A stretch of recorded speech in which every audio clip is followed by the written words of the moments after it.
Ya mai tererella ya terera ya ya ya ya ya mai ya ya ya ya ya ya ya tererella ya mai tererella ya tererella ya ya ya ya ya mai ya ya ya ya ya ai tererella ya mai tererella ya mai ya ya ya ya ya mai ya ya ya ya ya ya ya tererella ya Hey da da da la ya, da da da ya ya ya ya, ma ya ya ya ya ya, da da da la ya, da da da ya, da da ya, ay da da la ya, ma ya da da ya, ay da da la ya, ma ram bam ba ba ba ma ma, da da la ya, ma da ya ya ya ya.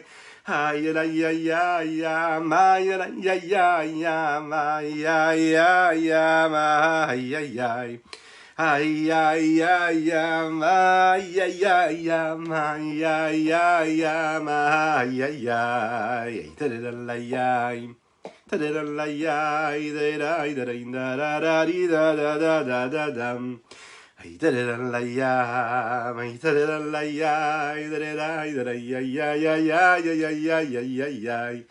Ay da da la ya, ay da da ya, ay da ya, ay da da la ya. Ay ay da ya, ay da la ya, maranda ya, ya ya, ay da la ya, maranda ya, ya ya. Ay ay ay ma ya ya ya ma ya ya ma ma ma ma ma ma Ay da la de da ma da la ya ya ma ya ya ya ma ya ya ma da la ya ma da la ya da da da da da da da da da da da ay da la ya ma da la ya Hi da da da da da da da da da da Ay da la ya Boker Tov Ay ay da la ya Ay da la ya Ay ay da la ya Ay da la ya Maran ya ya ya ya Ay da la ya Maran ya ya ya ya Ay da la ya ya ya ma ya ya ya ma ya oh ya ma ya ya Ay da la ya ya ma ya ya ya Tirirana moyina ya ya ya ya ya Boker Tov les Koulam, bonjour à toutes et à tous, je suis infiniment heureux de vous retrouver en cette magnifique matinée que Dieu nous offre sur la terre. Shavuot Tov les Koulam. Nous sommes aujourd'hui lundi et nous sommes le 4 du mois de Tammuz et nous abordons la deuxième partie du chapitre 11 de la Sha'ar Haichut Va'emuna. Oui, c'est cette partie du Tanya que le Admour HaZaken nous a offert, le Rabbi Shlomo Zalman de Liadi, le fondateur de la Chassidut Rabbad, à travers ses écrits. Nous pouvons comprendre un petit peu plus ce que veut dire l'existence de l'infini du Saint béni soit-il, Dieu, se rapprocher encore un petit peu plus de son message, comprendre un petit peu plus ce que nous sommes. Je vous invite à partager, à liker, à commenter cette publication, afin que nous soyons encore et toujours plus à partager ces mots de Torah, de sagesse et de Chassidut. Je vous invite à souhaiter un très très très grand Mazel Tov à Shneor Yosef. Oui, on lui a fait la Brit Mila hier matin.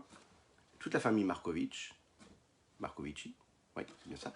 Et puis, c'est offert par notre cher ami Eli Soufir, que Dieu le bénisse également à l'infini, dans tous les domaines matériels et spirituels. Que Dieu vous bénisse. Nous abordons tout de suite la question dans laquelle on s'est investi depuis plusieurs jours déjà. Comment Akadosh Baruch Hu se révèle tout en se voilant. Alors nous l'avons dit, il y a les mots de la parole, il y a les mots de la pensée, il y a aussi les mots des rêves. Et il y a aussi les lettres qui expriment la prophétie. Et nous allons le voir chez le prophète, chez le Navi, ça n'est pas pareil. Mais l'exemple que l'on peut donner du prophète ici, du Navi, c'est intéressant. C'est qu'il justement, il reflète cette transmission-là qu'il y a, ce passage qu'il y a, et le fait que dans les mots qu'il va employer, il y a, on peut l'appeler de cette façon-là, la vulgarisation, l'extériorisation, le dévoilement de ce qu'il y a à l'intérieur de lui. C'est quoi? C'est-à-dire ce qu'il a de plus profond, mais qui va se dévoiler pour ceux qui peuvent l'écouter, mais qui est en fait juste le dévoilement intérieur.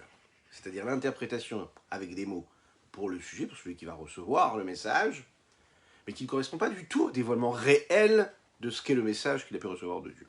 Il va juste utiliser des termes et des mots qui correspondent à l'oreille qui entend, à l'oreille qui écoute. Regardons un petit peu ce que cela veut dire. La différence qu'il y a dans cette prophétie, c'est quoi? Les lettres de la parole et de la pensée, on les voit clairement dans le Chumash Bamidbar, lorsque on nous dit ici, va Ishma et Akol Midaber Elav, il a pu entendre la voix qu'il parlait, qui lui parlait. C'est intéressant de voir, Rashi s'arrête sur cela et il dit, il n'a pas écrit et Akol Midaber Elav, la voix qui lui parlait, mais Akol Midaber Elav. Comme si que la voix en fait était en train de parler à la voix. Qu'est-ce que cela veut dire? Ça veut dire que la voix se parlait à lui-même, à elle-même, et puis le Navi, le prophète, lui, il entend. Qu'est-ce que cela veut dire? Quand Akadosh Baruch Hu dit Yeyor, que la lumière soit, quand il dit qu'il y ait cet espace, qu'il y ait cette séparation entre les eaux du haut et les eaux du bas, c'est en fait un mouvement de dévoilement pour l'extérieur, pour ce qui se passe à l'extérieur. Ce sont donc les lettres de la parole de Dieu, les lettres qui vont créer un monde dévoilé. Le Navi, lui, de son côté, lui, en réalité, ce qu'il va faire, c'est dévoiler ce qui est caché. Il entend quelque part et il écoute la pensée de l'infini du Saint béni soit-il. Ce n'est pas la voix qui parle vers l'extérieur, mais il entend une voix qui est intérieure, comme si que la voix se parlait à elle-même. La pensée, elle est voilée, elle est cachée, mais elle est quelque part amenée, elle est faite pour être dévoilée. La différence qu'il y a entre les lettres de la parole et de la pensée, ce n'est pas inconditionnel à tous les niveaux et à tous les degrés. Ça peut changer en fonction du niveau de celui qui entend. C'est une différence qu'on est capable de voir même dans le domaine humain. Parmi les hommes, tout le monde parle, mais il y a des différences de perception et d'écoute en fonction d'une parole et d'une autre parole. Parfois, la parole d'un homme peut dépasser complètement la capacité de compréhension et de saisissement de celui qui l'écoute.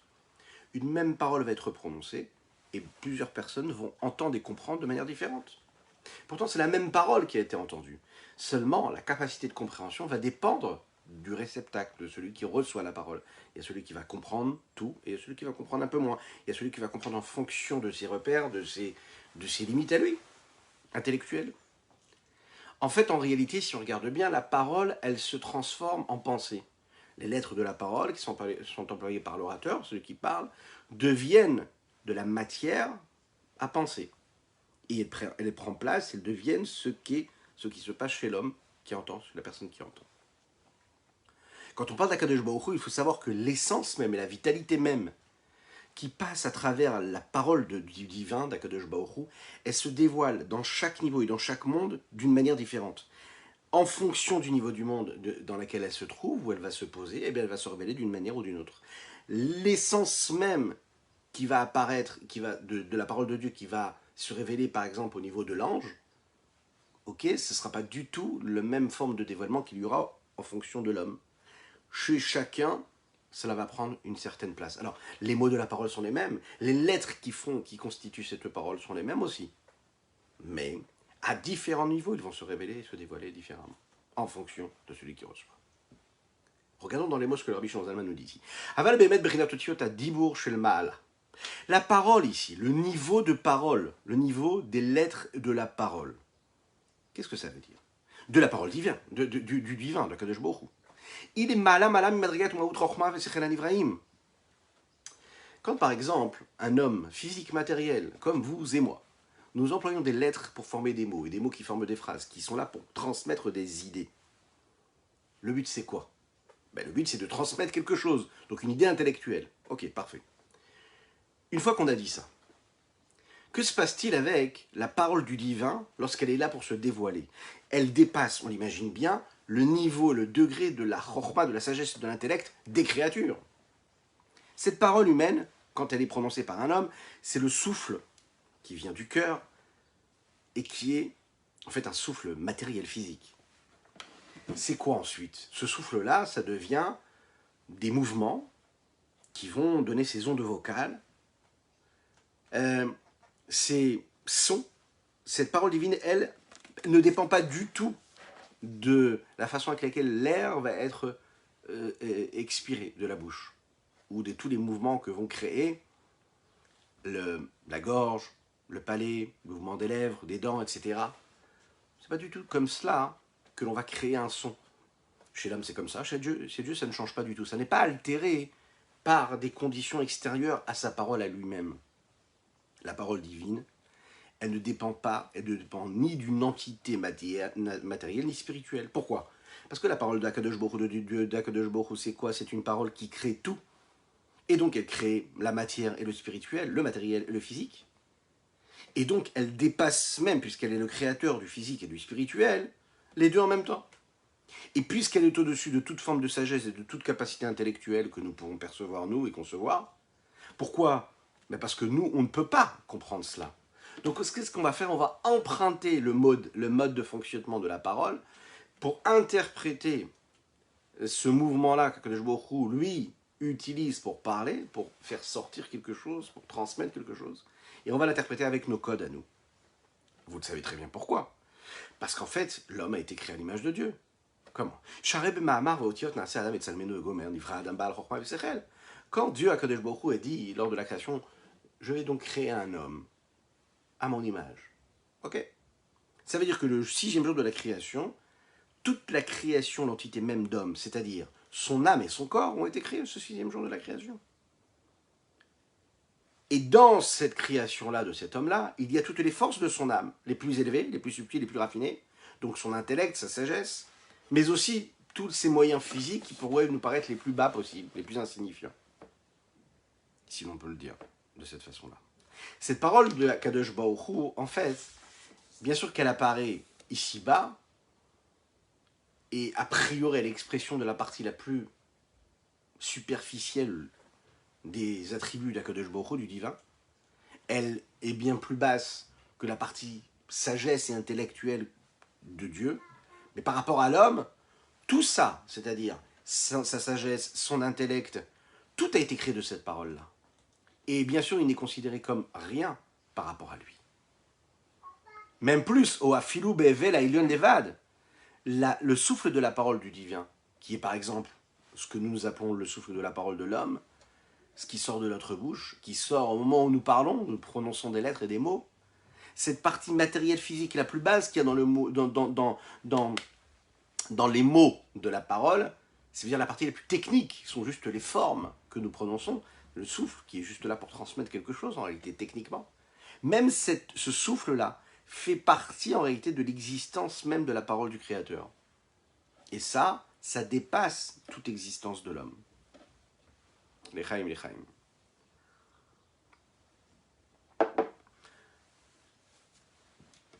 Le Rabbi Shlomo Zalman ici fait référence à une notion que nous avons abordée dans le 2e chapitre du Tanya, le Perek Bet de Tanya, quand nous parlons de cette Neshama qui a été créée à partir de ce que Dieu a voulu.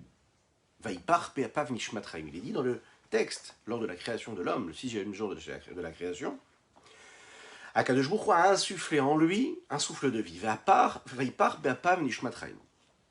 Qu'est-ce que cela veut dire? La Neshama sainte qu'il y ait chez l'homme, elle n'a pas été créée par la parole de Dieu, mais sa racine et sa source, elle est encore plus élevée que sa parole. Elle vient d'un niveau qui dépasse même et qui est au-dessus même de la parole. Elle vient du souffle de la respiration, quelque part, du divin d'Akadosh Baruch Hu. C'est le souffle d'Akadosh Baruch Hu qui précède et qui va donner naissance à la parole. Nous l'avons dit ici dans ce chapitre 2, que la neshama de l'homme, elle est très très élevée. Pourquoi? Parce que ce souffle-là de la création de l'homme, qui se trouve dans sa création, c'est une parcelle divine qui sera en lui à jamais. Ce que l'on appelle Nefesh Haelokit, l'âme divine. Elle a été donnée par ce souffle intérieur qui précède la parole. Vous savez, le souffle, c'est un petit peu comme ce qu'on produit avant de parler. Le souffle, il précède les lettres et les mots que l'on va prononcer. Le souffle, il précède la parole. C'est-à-dire que tant qu'il n'y a pas les sons, quand il n'y a pas l'expression, tant qu'il n'y a pas l'utilisation des 5 moyens d'expression qu'il y a dans la bouche, le souffle, lui, reste unique. Il reste quelque chose d'abstrait, si on peut le dire de cette façon-là. Ce souffle-là, en fait, exprime l'essence même de l'âme. avant que cette âme-là s'habille à travers les moyens d'expression, les outils intellectuels et sentimentaux et émotionnels, avant qu'elle s'habille dans les lettres de la pensée et de la parole, ce souffle intérieur, il dépasse même, il va sauter, hein, il va dépasser la parole. C'est un souffle qui amène et qui exprime ce qu'il y a dans la profondeur de l'âme, cette profondeur de l'âme telle qu'elle dépasse et telle qu'elle apparaît au-dessus même des contingences et des limites que les lettres sont censées lui apporter, lui donner. Le souffle dépasse les mots, le souffle dépasse les lettres. Maintenant, ce souffle-là qui dépasse les lettres et qui permet l'expression de cette âme-là, correspond en réalité à ce niveau essentiel qui est le niveau du divin. Et à ce moment-là, il y a un entremêlement des souffles entre les souffles de l'homme, entre le souffle d'Akadosh Baruch Hu, pardon, et la neshama de l'homme. Tout cela, cela dépasse même ce qui se passe à l'intérieur de la parole du divin qui lui crée l'homme. Parce que ce souffle-là, cette expiration de souffle, profonde, d'accord, c'est elle qui s'habille dans les lettres de la parole. Et c'est ce qui devient ce qu'on appelle le souffle. Le souffle de la parole, à cette étape-là, il est considéré comme de la matière, hein, la matière qui va créer la parole. Ce souffle-là, qui sort avec la parole, qui est en dessous en réalité de l'essence même de la parole spirituelle, il en ressort donc que c'est ce souffle-là qui dépasse même, qui est dans sa source première, plus élevé que la parole, quand il va s'habiller dans les lettres de la parole, bien à ce moment-là, il perd de sa superbe quelque part, et il va devenir donc soumis aux lettres de la parole qui vont l'utiliser. Maintenant, ce souffle-là qui dépasse la parole et l'intellect, qu'il prend avec lui de sa racine première, supérieure, suprême, d'accord, et qui va créer cette âme divine profonde, et qui est là au moment où il parle comme une existence ici-bas, réelle, et qui est même bien inférieure que la parole elle-même, et bien inférieure à l'intellect ou à la sagesse, qu'il est en train d'exprimer par cette parole-là, parce qu'il est quand même en train d'exprimer quelque chose, une idée. C'est donc ce souffle-là qui crée le lien entre ces deux formes d'expression de cette âme supérieure dans l'existence même de l'homme ici-bas, physique. Oui, Lechaim. Vimken, il en ressort. Adibour ve'evel ha'elyon, la parole est le souffle supérieur qui dépasse, qui est au-dessus de la parole, et même qui est en dessous de la parole, une fois que ça a été exprimé par des lettres, comme nous venons de le lire. Il devient la source de la sagesse et de l'intellect qu'il y a dans l'âme du premier homme qui a été créé. C'est l'endroit où réside et s'exprime la sainte âme, la neshama, qui, elle, l'âme de Adam Arishon, a kolelet, elle englobe en elle, kol nishmot tzadikim, toutes les âmes de tous les tzadikim. Cette âme aussi élevée d'Adam Rishon, qui a reçu ce souffle du divin d'Akadosh Baruch Hu, c'est la neshama, l'âme globale, idéale de l'espèce humaine, comme l'explique très très bien le Ravadin Even Israël, qui, elle, en réalité ici, symbolise aussi haut et aussi puissant que puisse être le niveau de l'homme de ce qu'il reçoit de Dieu. C'est la raison pour laquelle ici, le Rabbi Shneur Zalman précise, et il nous dit qu'elle englobe toutes les âmes de tous les tzadikim. Parce que ce sont les tzadikim qui, eux, peuvent exprimer et dévoiler la particularité et la valeur si profonde qu'a l'âme. La sagesse d'un homme, ce n'est pas la sagesse de Adam Arishon, on l'imagine bien, le premier homme, qui lui a été cette première forme, d'accord, de lieu de résidence même, où cet infini, saint béni soit-il, s'est exprimé, s'est mis à rayonner quelque part. Tout ce qu'il fait, tout ce qu'il peut imaginer, ça fait partie même d'une existence humaine et qui correspond en réalité à tout ce que chaque homme va pouvoir faire. C'est-à-dire qu'en réalité, chaque homme sur Terre correspond, s'inspire de ce que a pu être et a pu recevoir Adam Rishon. Donc les grandes neshamot ici, de Moshe Rabbeinu, de nos patriarches, Avraham, Yitzhak et Yaakov, il faut le savoir, elles sont inspirées par ces premières neshamot d'Adam Rishon. Et il y a en elles toute la grandeur et de la profondeur qu'il y avait chez Adam Rishon. La sagesse et l'intellect qu'il y avait dans cette âme-là, c'est la source et la racine de tout intellect, de toute sagesse humaine. Donc, le souffle de la parole du divin crée non seulement la parole de l'homme, mais aussi elle englobe toute l'existence de l'homme. Et donc dans l'existence de l'homme, il n'y a pas seulement sa capacité d'être à travers sa parole, mais aussi sa capacité d'être à travers son intellect, sa sagesse.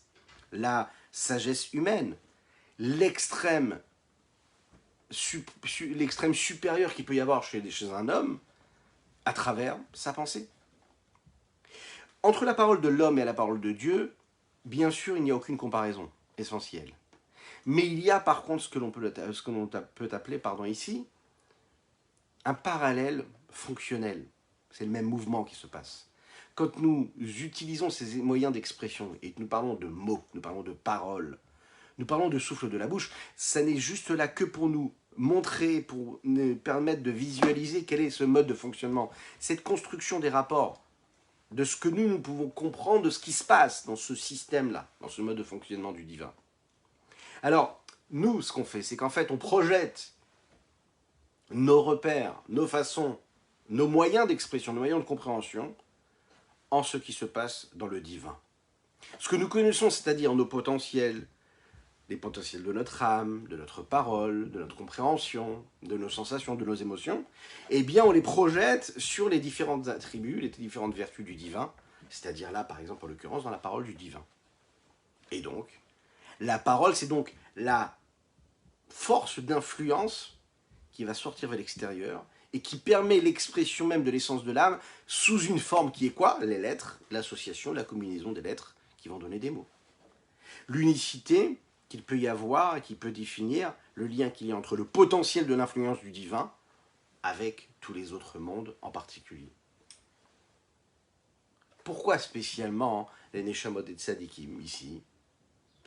Parce qu'en fait, ces Tzadikim, là, il faut savoir qu'ils sont considérés comme plus grands et qu'ils dépassent même les Malachei Hasharet, les anges. Shem Gdolim et Malachei Hasharet, parce que les anges qui ont été créés par la parole du divin, oui, c'est par la parole unique. Et nous l'avons dit juste avant, le souffle de la parole précède la parole. Les Neshamot des Tzadikim, comme les Neshamot de Adam Arishon, comme chacune et chacun d'entre nous, nous provenons du souffle de la parole. Adam Arishon a été créé par le souffle. Donc il dépasse les anges qui ont été créés par les mots de la parole de Dieu. Le but de toute la création, ce ne sont pas les anges. Le but de toute la création, aussi subtile, raffinée, et puis élevée et saint qui peuvent être les anges, ils ne sont que secondaires à la création de l'homme. L'homme, il est là parce qu'il a un but précis, c'est le but de la création. Puisque la parole, c'est juste l'intermédiaire qui permet de faire passer envers et pour le monde les potentiels des vertus du divin. Les différentes vertus ne sont qu'une existence séparée de l'essence même du divin. Les différents attributs supérieurs sont en unicité totale avec Akadosh Baruch Hu. C'est la raison pour laquelle la parole du divin, elle va quoi? S'habiller, elle va exprimer les différentes vertus vers le monde, envers le monde. Elle exprime l'essence même du divin dans le monde. Mais pas seulement dans le monde, dans l'homme et dans la Torah que nous étudions. Et tout ça, d'une seule façon, avec une unicité, un seul ichoud. Lechaim, lechaim, lechaim, lechaim. Je vous rappelle que nous étudions, pour souhaiter un très très grand Mazal Tov aujourd'hui, pour un grand Mazal Tov pour la Brit Mila qui a eu lieu hier, de Shnei Or Yosef Markovici. Donc une grande bracha pour toute la famille, c'est offert par Eli Soufir, qu'Hachem lui envoie une belle réussite matérielle et spirituelle dans tous les domaines. Lechaim, lechaim, lechaim. Je vous invite également à partager, à liker et à commenter cette publication. Partagez, c'est important. Shiu. Ce niveau-là se trouve bien plus élevé. Sans commune mesure avec le degré de la sagesse de toutes les créatures. Cette unicité qu'il y a à travers les différents attributs d'Akadosh Baruch Hu avec ce qu'il est lui-même. Ça dépasse même toute compréhension et ça dépasse toute possibilité à nous, pour nous, que nous avons, nous, de comprendre ou de penser à cela, ou même d'en parler. De dire par exemple que notre chorma, que notre sagesse n'a pas la possibilité de comprendre, c'est déjà quelque chose qui nous dépasse. Quand nous parlons de la parole d'Akadosh Baruch Hu, nous pensons à un concept de parole tel que nous le connaissons, d'accord? Tel que nous sommes capables de le décrire. Mais cet aspect imaginaire que nous avons de l'existence pour la parole, ne correspond pas du tout avec réellement ce qu'il est, ce qui est vraiment. C'est seulement une imagination que l'on peut avoir et qu'on peut se faire, nous, par rapport à nos codes, à nous, à nos façons de voir. Et donc les paroles qui sont faites, qui sont constituées d'une association de différentes lettres, de combinaisons différentes, qu'on a la possibilité d'ailleurs de lire de manière différente, pour interpréter de manière différente. Elles sont basées sur les combien? Sur les 22 lettres qu'il y a dans l'alphabet. Ces 22 lettres, ce sont en réalité 22 lumières, 22 vitalités, 22 forces qu'Akadosh Baruch Hu donne en fait à l'existence, quand il crée le monde, quand il crée l'homme. Et elles sont chacune différentes l'une de l'autre. Elles sont là pour apporter chacune quelque chose l'une de l'autre, différente l'une de l'autre. Ces 22 espèces-là de vitalité-là et de forces différentes l'une de l'autre, par lesquelles tous les mondes ont été créés, les mondes supérieurs, les mondes inférieurs, mais aussi toutes les créatures qu'il y a à l'intérieur. Veine, en chavbet minem shachot rayut vekochot shunim zemize, shebain nivreu kol haolamot elyonim vetartonim, vechol haberuim beshevet ocham. Ces 22 lettres, ce sont les 22 bases de la création. Elles vont permettre les lettres de la parole de la Torah, elles vont permettre les lettres de la parole de notre parole à nous, elles vont permettre les lettres de la parole de la Torah écrite, mais aussi de la Torah orale. Et chacune de ces 22 lettres, c'est le symbole d'une lettre du divin d'Akadosh Baruch Hu, c'est le symbole d'un dévoilement d'une force particulière qu'il y a dans les forces de la création. Pourquoi? C'est ainsi, c'est comme ça que Dieu a voulu de créer le monde avec ces 22, Minem Shachot Shonot Davka, précisément avec 22 et pas plus, pas 23, pas 24. L'opachot veut le dire, pas plus, pas moins. Pourquoi 22? Il y a différentes façons d'expliquer selon la Kabbalah, selon la Chassidut. Mais en dehors de toute explication, il y a le désir, le souhait qu'Akadosh Baruch Hu veut vraiment le faire de cette façon-là. VNN, et elles sont ces 22 lettres, Akevuot Bapeh Velashon, qui sont bien fixées dans la bouche, dans le langage, dans la langue, Kezitnan Besefer Yetzira, comme il est dit dans le Sefer Yetzira, qui est ce livre de base des secrets même de la création de ce monde, de ce Dieu-là, que nous expliquons, que nous esforçons de dévoiler et de développer tous les jours à travers les écrits du Tanya. L'expression de dire comme ça, Otiyot Akevuot Bapeh Velashon, cette expression-là, les lettres qui ont été fixées dans la bouche et dans le langage, même si a priori, on peut le comprendre, que les lettres, elles sont créées par justement la langue et le langage et la bouche. Pourquoi est-ce qu'on dit kvuot? Ça veut dire qu'on a envie de dire ici qu'elles sont l'expression même de la vitalité de Dieu, de la vitalité de Dieu. Elles ne sont pas juste là comme un intermédiaire, c'est elles qui créent cette vitalité-là en activité concrète, constante. La forme qu'elles vont avoir, la forme physique, le fait que le Aleph soit écrit de cette façon-là, le fait que le Bet soit écrit de cette façon-là. Rien que le fait qu'elle soit écrite de cette façon, de cette forme-là, eh bien la forme, déjà, elle est là pour exprimer quelque chose. Un moyen de transmission, une vitalité qui va être transmise d'une façon et pas d'une autre. La lettre, c'est une existence et c'est une création qui est un assemblage et qui est constitué de différents niveaux. D'ailleurs, on est capable de la voir de différentes façons, de différentes facettes, différentes dimensions. Il y a la dimension du son qu'on est capable de lui donner quand on la prononce, donc le son vocal et auditif. Il y a le sens qu'on peut donner à la lettre, donc la dimension du sens, de la compréhension. Et il y a la dimension de la forme qu'on lui donne quand on l'écrit. C'est une tradition. On a reçu cette tradition et on sait que quand nous écrivons telle ou telle lettre, nous l'écrivons de cette façon-là et pas d'une autre. Par exemple, la lettre Yud, elle est écrite de cette façon-là, c'est un petit Yud, et puis quand c'est une Vav, c'est un Vav, eh bien c'est comme un Yud mais un petit peu plus rallongé. C'est décidé comme ça. Il y a des formes qui constituent dans ces lettres-là, qui sont en réalité un rallongement d'une lettre qui est déjà existence, ou bien une transformation d'une lettre qui est déjà existence. Prenons l'exemple du chet. Le chet, lui, c'est plusieurs dimensions. Il y a dans le chet, si on regarde bien, 2 zaïn. Quand c'est écrit, par exemple, on s'en rend compte vraiment dans les lettres de la Torah, plus que quand on les découvre ici dans les livres de Torah. Dans le Sefer Torah, comment est-ce que c'est écrit? Le chet, c'est quoi? C'est 2 zaïn et puis un petit chapeau entre les deux. Ou bien on peut le dire différemment, ça peut être aussi un vav et un zaïn. Ça veut dire que la combinaison de ces différentes lettres va donner une autre lettre. La lettre E, en fait, est constituée d'une dimension de quoi? De la dimension de la lettre de Dalet et la lettre Yud. Dalet et un petit trait qui correspond au Yud. La forme de la lettre qui est écrite, elle a un sens profond en elle. Dans les livres de la Kabbalah, on va rentrer dans les détails des détails pour comprendre quelle est la forme de chaque lettre.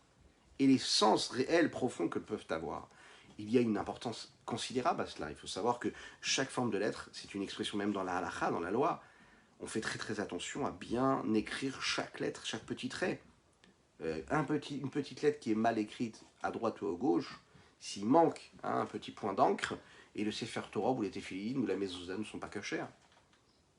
Parce que la lettre qui est écrite dans le Sefer Torah, elle exprime en réalité quoi? Écoutez bien ça. Elle exprime le sens profond et essentiel de Dieu qui s'exprime à travers cette lettre-là.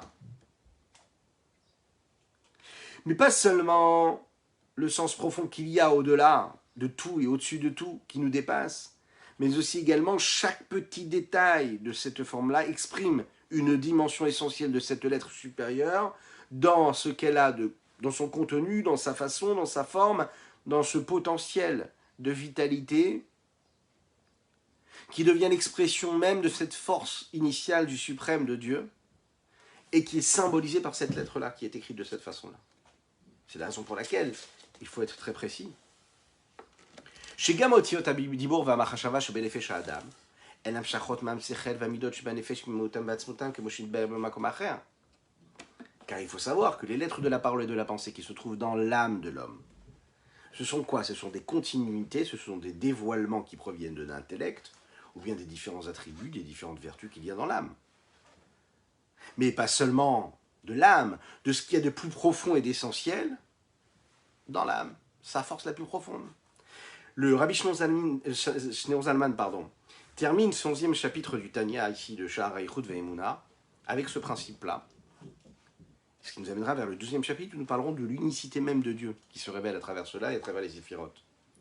Mais si on regarde bien ici, avec toutes les différences qu'il peut y avoir entre chacune de ces lettres-là, il y a bien sûr quelque chose qui est commun à toutes ces lettres-là, c'est qu'elles expriment réellement, qu'elles soient écrites avec de l'encre sur du parchemin, qu'elles soient prononcées, qu'elles soient visuellement de telle forme ou d'une autre forme, peu importe la dimension par laquelle on regarde cette notion-là, elles représentent le dévoilement de la parole du divin. Comme nous l'avons dit, entre les lettres de la parole que nous avons nous et les lettres de la parole de Dieu, on ne peut pas du tout trouver de parallèle.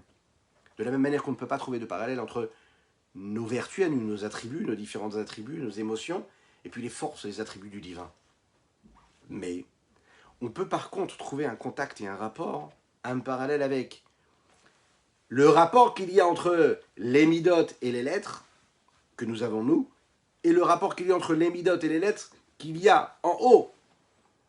Ça veut dire cet endroit-là, cette place-là, cette dimension-là, que nous permet de révéler ici le Rabbi Shneur Zalman dans ses mots, c'est ce qui nous permet d'utiliser quelque part des modèles, des modes de fonctionnement, desquels on va s'inspirer pour comprendre, que ce soit dans notre âme ou dans notre corps, afin de comprendre intellectuellement ou même émotionnellement cette forme-là, cette construction-là, cette élaboration.